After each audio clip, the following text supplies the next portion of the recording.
దొంగరావుడు చిత్రం అక్టోబర్ 1, 1955న విడుదలైంది. అక్కినేని నాగేశ్వరరావు ఒక స్టార్గా ఒక ప్రతిభ సంపాదించుకున్న తర్వాత ఆయన దగ్గర స్నేహితుడు దుక్కిపాటి మధుసూదన్ రావు సొంత నిర్మాణ సంస్థ పెడితే బాగుంటుందని సూచన చేసిన మేరకు అన్నపూర్ణ ప్రొడక్షన్స్ని ఏర్పాటు చేశారు. వారు నిర్మించిన మొదటి చిత్రం దొంగరావుడు. దొంగరావుడు చిత్రం కోసం వాళ్ళు కేవీ రెడ్డిని అనుకున్నారు.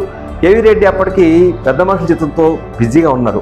ఆ సినిమా అయిన తర్వాత మాత్రమే చేస్తానని చెప్పడంతో దాదాపు 2 సంవత్సరాలు వెయిట్ చేసి దొంగరావుడు చిత్రాన్ని నిర్మించారు. దొంగరావుడు చిత్రం లవింగ్ బ్రదర్స్ అనేటువంటి ఒక ఆంగ్ల కథ ఆధారంగా దుక్కిపాటి మధుసూదనరావు, డివి నరసరాజు కథ అనుకున్నారు. పిండ్యాల మంచి సంగీతం అందించారు. చిగురాకులలో చిలకమ్మ అనేటువంటి పాట చాలా పాపులర్. అలాగే అనురాగం విరిసేన అనేటువంటి పాట సుశీల గారి మొదటి పాట, అంటే రిలీజ్ అయిన మొదటి పాటగా మనం చెప్పుకోవచ్చు. ఆర్ నాగేశ్వరరావు ఒక డైలాగ్ ఉంది, బాబుల్ గారి దెబ్బంటే గోల్కొండ అబ్బా అన్నటువంటి డైలాగ్ చాలా పాపులర్. దొంగరావుడు FTI పూణేలో కరికులంలో ఉంచారు. అద్భుతమైన నిర్మాణ వాల్యూస్ ఉన్నటువంటి సినిమాగా దాన్ని విద్యార్థులకు బోధించాల్సిందిగా ఏర్పాటు చేశారు. ఇది దొంగరావుడు చిత్ర విశేషం.